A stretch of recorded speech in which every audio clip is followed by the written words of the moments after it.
Welcome to another episode in our personal empowerment audio series, Finding Yourself in Paradise. Hi, I'm Michael Benner. And I'm Steve Snyder, and our program today is entitled Resistance is Futile. What we're saying basically is that what you resist persists. And it makes sense. I mean, resisting something you don't want makes sense. I don't want it, so I'm going to resist it. It's logical, but it doesn't really work because, you see, when you accept something, you can feel free and let it go and start focusing on what you want to have instead. But when you resist something, you continue to focus on the thing you're resisting, and that continues to perpetuate it. One of the ways this occurs to me is the difference between moving away from what you don't want and moving toward what you do want. And I think in personal development, it's real clear that knowing only what you don't want and trying to avoid failure is not moving toward what you do want. Avoiding what you don't want is not a goal. And yet the laws of mind are such that if you're always looking at what you don't want so as to avoid it, well, you tend to move in that direction anyway. We see this in sports. We see this in so many different areas. Skiing, for example, any skateboarder or motorcycle rider will tell you that you go where you look. So there are appropriate times in our lives, of course, to look at what we don't want for a moment or two, but we have to dwell on the positive because that's just the way the mind is wired. Indeed, and as we resist something and continue to focus upon it, what we're basically saying is that we're unhappy with the is being what it is. That's what resistance is. You're not resisting something that isn't. You're resisting something that is. You're refusing to accept it as a reality, as what is. And that resistance is what causes most pain. Most pain comes from not allowing the is to be. Now, we think if I give in to the is, whatever it is that I don't want in my life, and I give in and accept it, then I'm stuck with it. But in fact, it's resisting it that makes us stuck with it. If we give in and accept that this is what it is right now, then I can feel free to move on to what I'd rather change it into. But as long as I try and push it away, try to not understand it, and that fear that comes from not understanding it causes me to continue to resist it, to continue to not understand it. It gets into a cycle, and then we stick with what we have, which is what we say we don't want. It's really amazing. It's paradoxical. In one sense, it's comical, but it can also be tragic because the very fear and hurt and upset, all the negativity in our lives that we often experience as holding on to us is really the result of us holding on to it. Absolutely. I mean, if I'm going to try to throw something away, I have to hold on to it before I can throw it away. But part of the law of mind is that if you don't understand it, you can't really lose something. There's got to be a modicum of understanding before you can let something go. And especially the Western world, there's so much St. George and the Dragon, so much conquering, so much killing the enemy, that the idea of letting go of what doesn't serve us through understanding is still a little bit foreign in the culture, I think. Yeah, surrender sounds like failure. It sounds like giving up instead of just giving in. What we have to do is let go physically, emotionally, spiritually, mentally, actually let go of something. And the way to do that is to accept it for what it is. It is what it is. Once we get that it is what it is, we can now move on to making it something different. But until we accept that it is what it is, if we resist it being what it actually is, then we're stuck right there. And this happens in so many different ways. I mean, we manifest our resistance in things like avoidance and procrastination and denial, defensiveness, all these different ways. I mean, we walk out of the room, we have to go to the bathroom, we overeat, we drink, we take drugs. There's so many different things we do because we don't want to look at something that we're afraid of, that we don't want to step outside of our comfort zone. Resistance is basically saying, I don't want to move outside of my comfort zone. And it's really not a comfort zone. Again, the paradox continues. You're not comfortable. It's the familiar zone. That's exactly right. We've talked about this before. We call it a comfort zone, or maybe the psychotherapeutic community gets the blame for inventing that. But we're not comfortable. In fact, I've noticed with clients that were so traumatized, so depressed, that they had managed to numb themselves to pretty much all of their emotions. especially guys who had been able to create a kind of a mastery. It would manifest itself as paralysis by analysis, just refusing to allow themselves to feel for a variety of reasons, in part because only girls feel, right? And the worst thing you can call a little boy is a little girl, so we've got lots of conditioning that says don't feel, don't feel, don't feel. And so a lot of us get pretty good at that. You ask a guy how he feels, he'll often tell you what he thinks. But my point is, there's a hurt or an ache that goes with refusing to feel. And it's a little baffling. It's like, hey, if I'm numb, if I don't feel anything, then why does that hurt? How could it hurt not to feel? Paradoxical, but, a simple word resolves all paradox. And it's just true. Both things are true. And oddly, when you accept that, the suffering tends to fall away. Allow yourself to feel, and it doesn't hurt. Refuse to allow yourself to feel, it hoits. It is a paradox. And that's really an important concept, because resistance doesn't mean not thinking about it. It's just, in fact, you're thinking and thinking and thinking about it. Resistance is being unwilling to feel about it.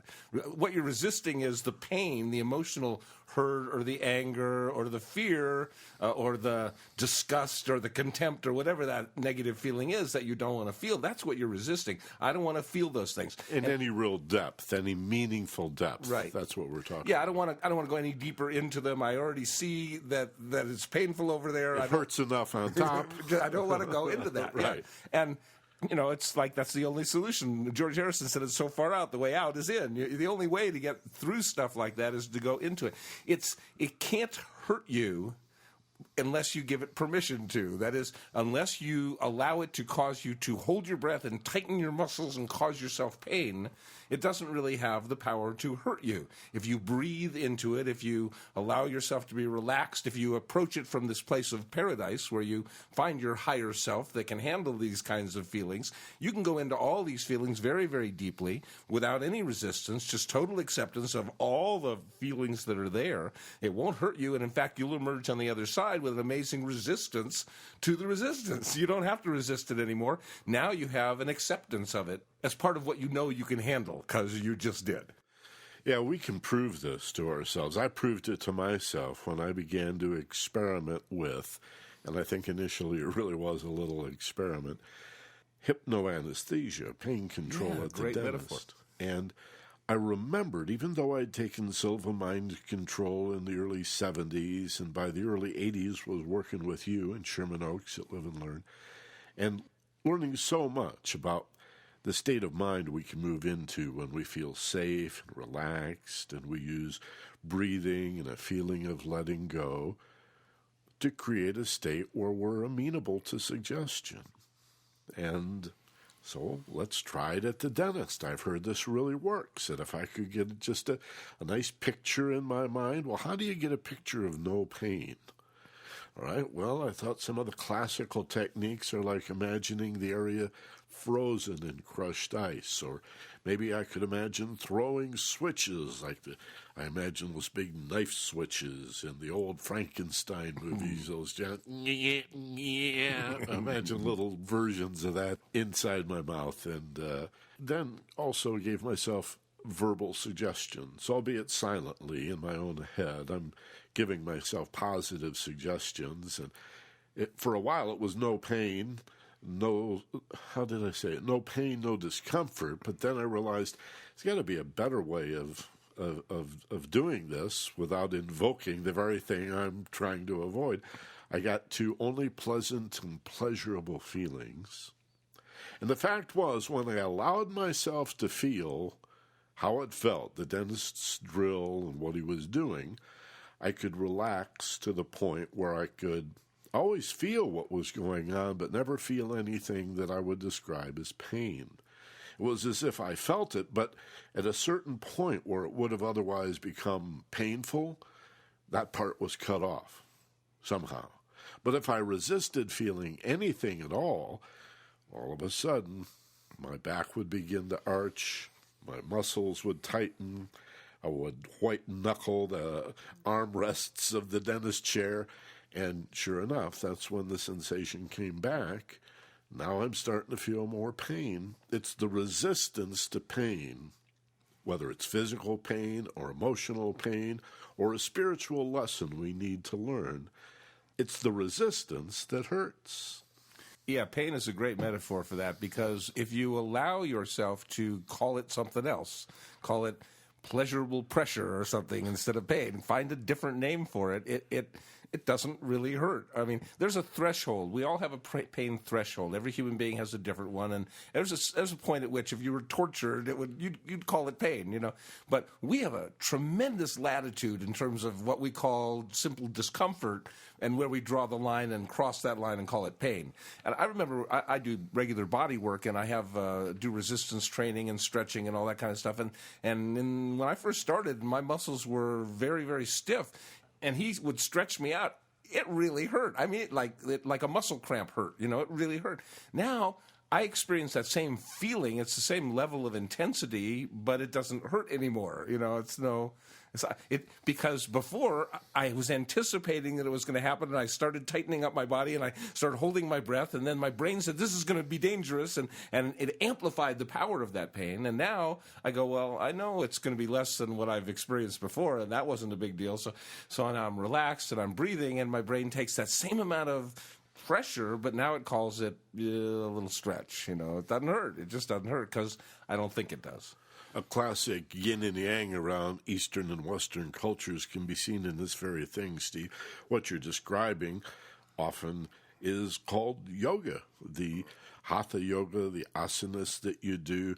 There's other fields now that have come out of that. People talk about Pilates and Feldenkrais and movement awareness. But look at the West. What does the West do? We're Charles Atlas. We do the bodybuilding. We want to bulk up, right? Even beyond the point where we become, especially guys, muscle-bound. Now, ideally, a little of both. A little training to build up those muscles, but also some flexing, as in yoga. That's what we need to understand as East meets West in this and so many other areas of life, to find that better balance and stretching and letting go. That's where the strength comes from, is much more than bulking up and making a muscle look big. So the metaphor of stretching, going outside of your familiar zone into the places that you don't let yourself explore, is where your greatest growth comes from. I mean, how do you know where you can grow? Well, what are you resisting? You know, whatever it is that you're afraid to do or look at or feel really is the key. Whatever it is you're afraid to feel about yourself, that's where your greatest growth comes from. You know, you had a great quote around your greatest gifts come in the places you're most afraid to look, or something like that. I mean, the best parts of you are hidden where you're most afraid to look. Yeah, so that's where the real power comes in. And if we try to move through our resistance in a normal waking consciousness, it's scary, because at the same time we're multitasking. That is, there's a voice that's going, this hurts, and you've got a bunch of things going on at the same time, back and forth. You don't feel safe. Your ego takes over and says, this could hurt, this is unknown, it could be dangerous, let's watch out for this, let's be wary. But, you know, when you go to paradise, when you go to a place where you feel safe and the ego can sort of sit down and take a load off and relax and not have to worry, we know it's safe in here, and the higher self can emerge, the part that always feels safe, because, well, there is really no danger except for real, true, clear, and present dangers, and it knows the autopilot fight or flight will kick in if that happens. So the higher self feels safe, and it feels safe enough to pursue those things you resist. So to expect yourself to work through your resistance in your normal day, it's just not going to happen. But if you have the intention of working through those things you're resisting, those things that are causing you to procrastinate or causing you to be defensive or causing you to avoid things, if you're wanting to approach those things, then you need to do it in paradise. Because, you know, the basic classic resistance is, I know I want to change, but I don't feel like it. In the newsletter last week, we mentioned the Serenity Prayer, popularized by the 12-Step program all around the world. And in that prayer, one asks for the wisdom to know the difference between what you can change and what you cannot change, what you have no control over. And that's part of this, too. The resistance that comes from trying to change what you cannot change. You do need wisdom to look into that. A presence of mind, some might say common sense, but it's not all that common, really. What does that mean? To know the difference between what you can change and what you cannot change. Well, one thing you cannot change is something that's already happened. And yet, can you think of times in your life, or maybe you've seen it in other people, where they, as Steve was saying before, just get into some sort of denial about it? They refuse to accept that it could happen or that it had the impact that it really did. Or something a little more immediate, accepting that you have no control over what's happening to you right now, except maybe to duck or dodge or get out of the way. You don't have any ability to counteract or react against the stimulus. We're going to talk about a response instead of a reaction in just a minute here. But to resist what's already happened, because you refuse to accept it, to resist what's happening right now because it's scary to accept it. This is where a lot of our pain is found, and it's self-imposed. We're causing it. That friction comes from you digging in your heels, refusing to accept what's already happened or what's clearly happening now, and you just have little or no influence and no real control over it. And because it's unknown and you're afraid of it, you don't want to go there. You don't want to feel it. And that's very understandable, and that's part of your ego's job, is to let you know not to go to places that you're afraid of and scared of. And so, again, in your daily life, you can't do this. You really can't approach those things you've been avoiding. You really can't move on those things you've been procrastinating. You really can't accept those things you've been denying in the normal waking beta state. You have to get out of your own way, because the resistance is coming from part of you that you can turn down the volume on. And it almost makes no sense to motivate yourself to do something before you've lowered your resistance. It's like getting really, really strong so you can go upriver, when it would be a whole lot easier to just find a way to go downriver. You know, it's like go with the flow. There's much less resistance when you go with the flow.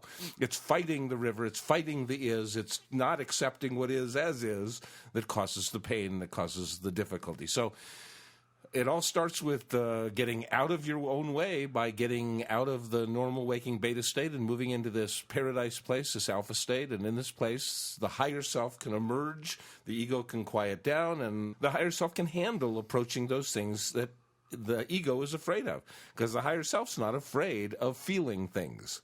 Well, now, here's the good news. Even if there are things that have happened to us that we're having a hard time accepting, or things happening now, and I got to accept there's not much I can do about this situation other than to maybe avoid a direct hit and jump out of the way a little bit.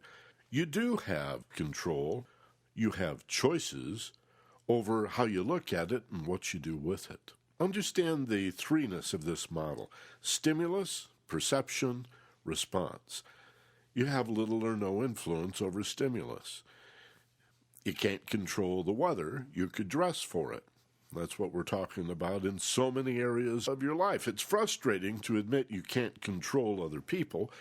Maybe you've succeeded at times to influence or persuade or even bully somebody, but it's a lot of work and rarely really worth it compared to all the benefits that come from getting cooperation in a proactive way.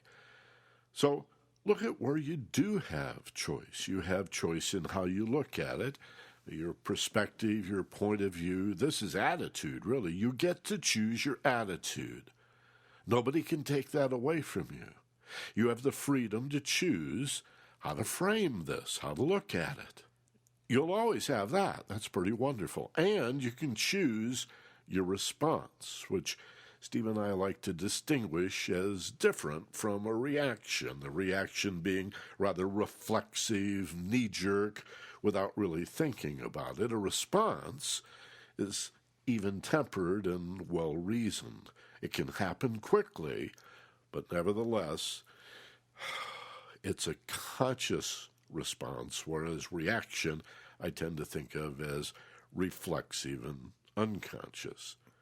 So there's your good news. It's just a matter of what are you putting your attention on. You get so focused on trying to control the stimulus, you can easily forget that you have the freedom to make these choices of your attitude and your response. So when you take a look at those areas that you are resisting, those things that you resist, those ways that you resist, a nice little breakdown, I think, a way of looking at it is dividing it into these two kinds of resistance. There's someone called it state resistance and trait resistance. Now, state resistance is when you're in that like defensive mood, you're feeling upset, you're feeling angry, you're feeling afraid, you're feeling nervous and anxious, and so you resist virtually everything because you're not feeling safe right now. Trait resistance is where there's this one area of your life you've always resisted, no matter what mood you're in, no matter what state of mind you're in. You just don't want to go there. You just want to look at that relationship you had with your dad, or you just don't want to look at that time you unceremoniously dumped that girlfriend, or whatever that thing that makes you ashamed or have remorse or regret about. So there are certain areas of our lives that we like put a lock and a key on, and we don't want to go there at all. And then there are certain times in our lives, certain moods and attitudes in our lives where we don't want to go anywhere at all. So when you are starting to examine the things in your life you resist, start with the idea of, do I always resist this sort of thing? Is this a generalized area of resistance for me? Or do I just resist it when I'm feeling a certain way, when I'm feeling unsafe or unsure of myself? That's an interesting place to begin. So take resistance, for example, that you have to exploring some worry you have in the future. Whatever it is, some worry you have, and you keep thinking about it, but you don't really want to go into how painful it would be if it actually happened, to imagine it and to really allow yourself to accept the possibility that it's real, it could happen. It's only in that acceptance that it could happen that you can let it go and not move toward it, not be attracted by it. As long as you keep thinking about it as a possibility and hold on to it and resist feeling it, then you're attracting it to you. So pick something that's painful, something that you've been afraid to look at in your life, and allow yourself to go to paradise and take one little step deeper into it. You don't have to go through the whole thing today. You don't have to, the first time you explore this resistance you have, you don't have to learn everything there is to learn about it, but just opening up to the idea of, I'm going to go into this a little bit deeper, feel a little bit more of the feeling that I'm afraid of, that opens the door, and it makes it even easier next time and easier the time after that. Nothing absolves fear better than an understanding of the important role fear plays in our lives. Indeed. It's our guide.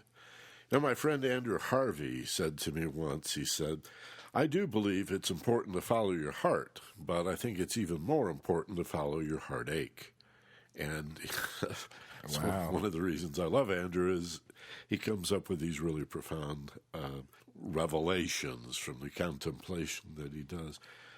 It's our fear that instructs us.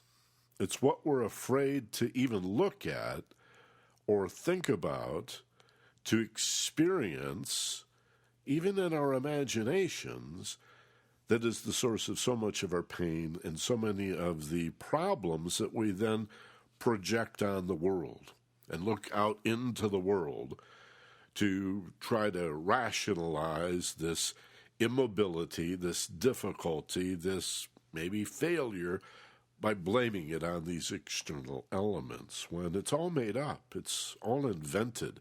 It's born of a refusal to allow yourself to follow the fear. In one of the Harry Potter books, I think it's Ron, the character Ron, that is told that he has to follow the spiders into the deepest, darkest, most haunted forest. And he goes, follow the spiders? Why can't it ever be follow the butterflies? Well, sorry, Ron, I can sympathize. That's just the way life is. This is why so much of Eastern philosophy is hung on what's often called the spiritual warrior or the hero's journey, because each and every one of us ultimately is alone unless and until we begin to look at our fear and to follow that fear and to go deeper. Like Steve said, it doesn't have to be all at once, just a little dip each time, just going a little deeper and a little deeper, okay? You're built for this. You're built for this. You have all the equipment. You can go to pieces. You're not going to fall apart. This is something that you will find out you're really quite good at doing. Following your fear to what Joseph Conrad called the heart of darkness, the very center, the most terrifying part. And then guess what happens? Voila, a breakthrough. It's almost like a game, and you realize that in your life and in the universe in general, this has all been rigged, that fear was the universe's way to get you to look at what you needed to learn and weren't willing to learn any other way. And it's the best way to learn it. It really is. I mean, you can intellectually begin to understand it more and more and more, but you never really get rid of it that way. You can intellectually know why you feel what you feel, but until you feel it, until you go into the feelings, you're not going to dissipate them. You've got to go into them and through them to dissipate them. So whatever it is that you are resisting, and it's obvious, I mean, it's pretty obvious, what are you procrastinating? What are you denying? What are you avoiding? You know, what makes you defensive and what makes you want to not do it? It's pretty obvious what you're resistant. And I never met anybody who didn't have some resistance to some things. Take a chance. Take a risk. Close your eyes, go to Alpha, and say, I'm going to go a little bit into this, just a little bit. I can always back out. I don't have to go all the way. But I'm going to go a little into this. I'm going to feel a little more scared than I've let myself feel about maybe something bad happening to my wife or to my children. I'm going to allow myself to be a little more angry about something that happened to me a long time ago that I've been like bottling up inside that I haven't allowed myself to experience. You can be as angry as you want to be in this alpha state, in this paradise place. You can release massive amounts of anger without hurting anybody, without including yourself. In fact, just with an amazing healing process, because you can take yourself deeper into the sadness that you didn't let yourself feel when you lost a loved one. Those kinds of things cause us to resist the kinds of things that we really want to become and do in our lives. So go deep, heal the stuff that's blocking you, and just the amazing surge of energy that comes from releasing all that pain will take you forward into your dreams. I remember, Steve, I want to say the first time this ever happened for me, I think the first time I really understood the process was, I haven't told the story in a long, long time, but I remember it clearly because it was such an epiphany. And it had to do with this propane barbecue grill that I'd finally purchased after years of messing with the charcoal. And it was a few $100s, and I wasn't making all that much money. This was 25 years ago, right? You can buy them for the same amount now that they cost back then. So that was a big deal. And, you know, I had this thing for a year and a half or two, and I went out to light it and preheat it and get it all ready for some dinner I was going to barbecue. And as I came in from the balcony into the house, I had this flash of fear. It felt sort of like a shadow passing over me. Like, have you ever been outdoors when a small single-engine plane flew over the top of you and you could see the shadow of the plane? It was like that. It was this brief shadow, this deep fear. It didn't really hurt. It just felt like fear, and it felt powerful, but it didn't last very long. And I thought, whoa, what is that? What was that about? And why didn't it stick around? Usually I'm expecting if it's a big fear, it's going to stick around. What was that about? Just this little flash, this little peak. And I thought, well, I've got 10 or 15 minutes before the barbecue's ready for the food, so might as well sit down and follow it. So I closed my eyes, relaxed, as we teach people to do every week, sort of down the rabbit hole. And suddenly, Stephen, it was like the top of my head came open and poured into the top of my brain was this instant awareness. It started with my mother's voice saying, if you take care of it, it'll last forever. And so on one level, what that little shadow was about was fear that this thing's getting pretty old and grody, right? But on a deeper level, what I realized at the same time was, thanks for the good intention, Mom, I'll try to take care of my stuff, but you've got it backwards. It's not material stuff that lasts forever, it's me. I last forever. The part of me that is conscious, anyway. And instead of being concerned with just buying and consuming and acquiring all this stuff I can't take with me, I'm going to begin to dedicate myself to collecting that which I can take with me, which is wonderful memories of rich relationships. And all of that will arrived in a twinkling of an eye as a result of my willingness to follow that little shadow. It's pretty wonderful when life gives us these little previews of coming attractions like that. Like, take a look here, little wake-up call.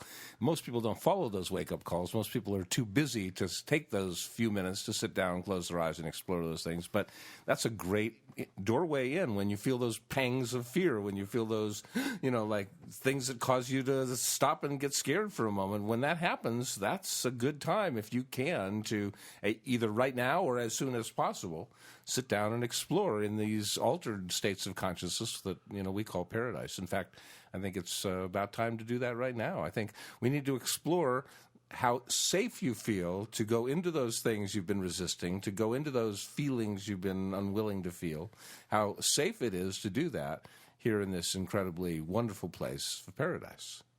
So close your eyes, get comfortable, a few shoulder shrugs and a couple of head rolls in each direction, and think of yourself as sitting straight, but not rigidly so. No tight muscles, so you're sitting straight because you're well balanced and your shoulders are back and you're feeling really comfortable in this position. And if you want, maybe you can pound the pillows a little this way and that and get the support that allows you to sit nice and straight, but you can sit back and be supported by those pillows. But feel balanced. Feel centered as you take a second and then a third slow, deep breath. Just slow it all down, right? Nice, slow rhythm. And create a sense of relaxation, of deep peace, and of feeling really, really safe. And in this safe place of paradise, your ego can stand down, no longer needing to be vigilant and watching all around. Your ego can take a nap, rest. There's no job right now to do. It's absolutely safe right here. It's totally safe for you. And as the ego quiets, the higher self comes through. The part of you that knows you're not your thoughts, you're not your feelings or your body or what you own or possess. Your higher self knows that it's above all that. It's all that and much more. It's your very best. It's the part that is aware, the part that can see all the different aspects of who you choose to be. And from this higher self place, you feel totally safe to explore all those things, or any of those things that you've been resisting before. So what it is that causes you to stop or hesitate? What is it that causes you to always procrastinate? What is it that makes you defensive or feel the need to deny? What is it? What is it? You don't need to know why. Just what is it that causes you to resist? And in this state, your mind, if you insist, will explore what it's been afraid to before. It'll go deeper into the feelings and thereby start the healing. And the deeper you go, the more you heal yourself and let the love flow.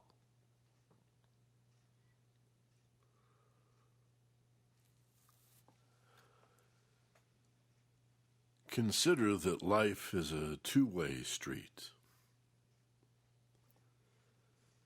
Part of life is what's coming at you, happens to you, or is done to you. Part of it is what comes out of you, what you offer to and contribute to the world around you. You have much more opportunity and responsibility to choose your response, your freedom, your choices are in how you look at your perspective or point of view, what's happening to you, and the responses that you consciously choose. That's where your power is. To look only at the side of life that's coming at you and hold on for dear life to a victim mentality, promoting the frustration, the anger, and the fear of not being able to control what's already happened, and having very little influence and control over what's happening to you now. Accept that. Find the wisdom to know the difference. This is what happened. I accept that. And that's a beginning, not an end. This is what's happening now. I have very little control over it. Accept that. It's where you begin. It's not an ending. And now turn and look at your attitude. And then your response. These two areas, you have the freedom, the responsibility to choose an outcome, a result. To manifest a reality, not merely as a reaction to what's been done to you, but to initiate a response, a proactive initiation of a whole new cycle of activity. Be the initiate. Be the initiator. Put your focus on what you can do and accept what you cannot. For your pain comes from resisting the is. Acceptance is the way to your bliss. Acceptance sets you free and allows your mind to see the way you'd rather it be. As you resist, you hold on to what is. The release allows the bliss. And release comes as you simply must do things that let you feel free. Release the breath, release the tension, release the anxiety. One deep breath begins it all. Whatever you're resisting, giant or small, starts with one deep breath and a step toward the thing that you've been avoiding. One deep breath and one step toward, and you begin the healing. So whatever it is that causes you to stop or quit or procrastinate, whatever it is in between you and being the kind of great that you wish to be, whatever it is that allows you to stop yourself from that reality, take one step toward it. Feel it a little more. One step toward it. And begin to explore how it feels. And as you do, that's what heals. One step, one breath, and the healing begins.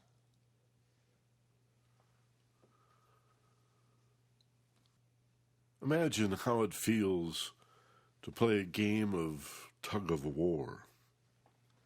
You know, the simple rope game, where the same number of people pull in opposite directions. And imagine that you got caught up in this game and you really don't want to play it, but it's a team effort and people are counting on you. They're relying on you to pull your share of the load. So you get into it and you pull and you pull. Of course, the other team pulls back, and it seems the harder you pull, the harder they pull. Neither side wants to lose this game.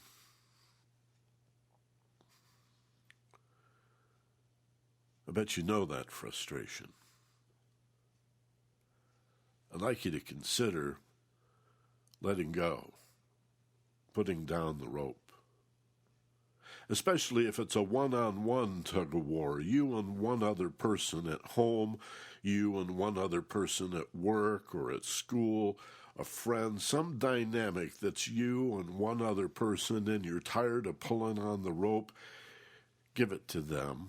Just let them have the rope and let them believe they won. In fact, you could even say to them, you win. I don't want to play this game anymore. Here's the rope. You can even have the rope.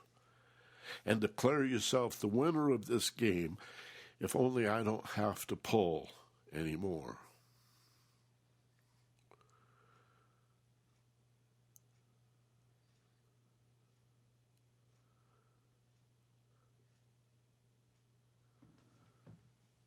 And how many of our struggles in life, how many of our battles come from the simple built-in reaction to oppose what's unknown, to resist it because it's scary or confusing, to refuse to accept the reality of the situation in which you find yourself because you just don't want to face the fear.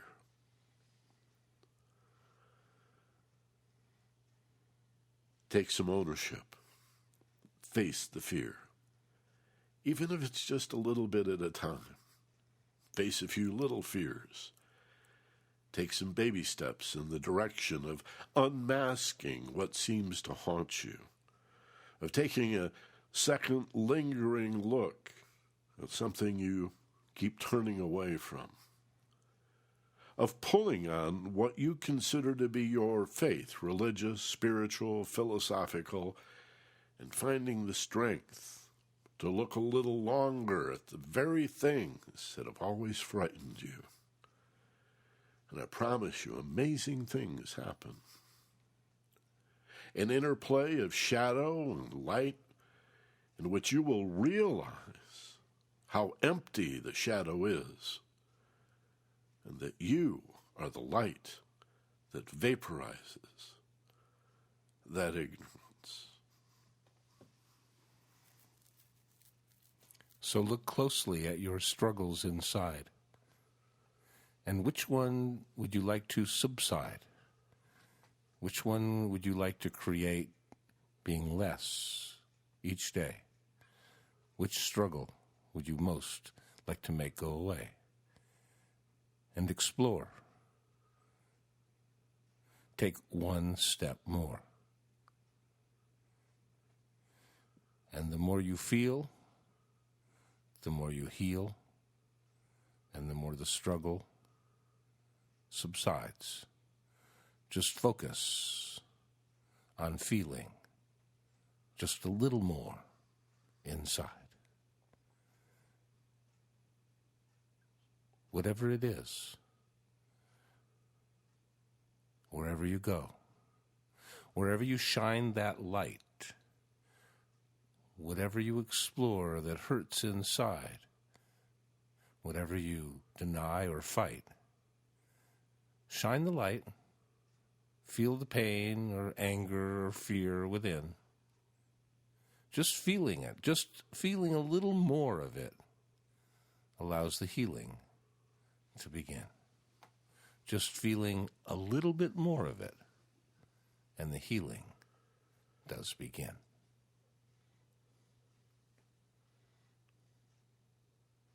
Think of yourself as a runner in some field and track event like the Olympics. And you're getting down into those blocks, into that special crouch that the sprinters use. Even some of the longer distance runners will push out of these starting blocks. And as you put your feet into the blocks, you can't help but notice, written on the starting blocks is the word acceptance. And you tell yourself, this is where I begin, and this is easy to remember. Learning acceptance in your life is not throwing in the towel and giving up. Quite the contrary. Learning acceptance is feeling this is where I push off from. To a swimmer, it would be the feel of the wall as he or she turns, pushes off that wall, and goes for another lap. That's acceptance. It's here I begin to get better and better and better every day in every way. That's easy to remember. So expect that you'll easily remember it as we, in a moment, bring you into the waking state. I'd like you to remember the room that you're about to see in a moment when you open your eyes. Reorient yourself. Take another slow, deep breath, filling your lungs with strength and power as you hold. And as you exhale just as slowly, relax even more deeply. As you open your eyes now, wide awake, alert, refreshed, and rested, feeling fine, and hopefully having a real good understanding of what we mean by acceptance as a place to begin, for resistance is futile. Acceptance doesn't mean that I'm settling for it always being like this. Acceptance means I'm willing to free myself of the resistance to this thing so I can change it. It's only when I accept what is that I can change and make something else. It's if I resist what is, it persists. When I resist what is, I stay focused on what is, and you go where you look, and that's what you're going to get. So it seems paradoxical. It seems like if I don't want something, I should resist it, but resist it causes you to continue to hold on to it. It's an amazing paradox. If you ignore is, all you're left with is was and will be, right? Past and future. Neither of which really exists. Nothing going on, really, in any of those places. So what is est. That's what est actually meant. Not only Erhardt's seminar training, but in Latin, it is. It is. It just is. So dig it. Yeah. Hey, and you might not like what is, but it's resisting it that causes it to stay here. So let go of resisting it, accept it as is, not as what will be, but as is, and then we can recreate our future. Yep. And look for the opportunity that's buried in the midst of what always looks dark and horrible, and you'd rather avoid it for sure. There's always a silver lining in that dark cloud. You can always add a little sugar to lemons and make lemonade. And so you got to consider that what at first blush might look like a curse really could be a blessing in disguise. Like sending these programs to your friends free of charge. How's that for a segue? Mm-hmm. Use the gadget at focusedpassion.com. It's built in right under the player, and forward these programs as many times as you want to as many of your friends as you'd like, especially if you're reminded of a particular individual or group of people that you know as a result of listening to this program or that program. These shows are not copyrighted, and there is no charge for subscribers to forward the programs. So you pay 99 cents a week, you own the show. We'll even help you send links to all of your friends. So Focused Passion, remember the ED, it's the W's.focusedpassion.com. And any parents you know that have kids in school, make sure you send them to that site, because they can pick up all those free programs called the Family Learning Hour on reading, study, memory, and test-taking skills that kids so desperately require. And so be gentle, love life, and take care of each other. For Steve Snyder, this is Michael Benner. Aloha from Maui.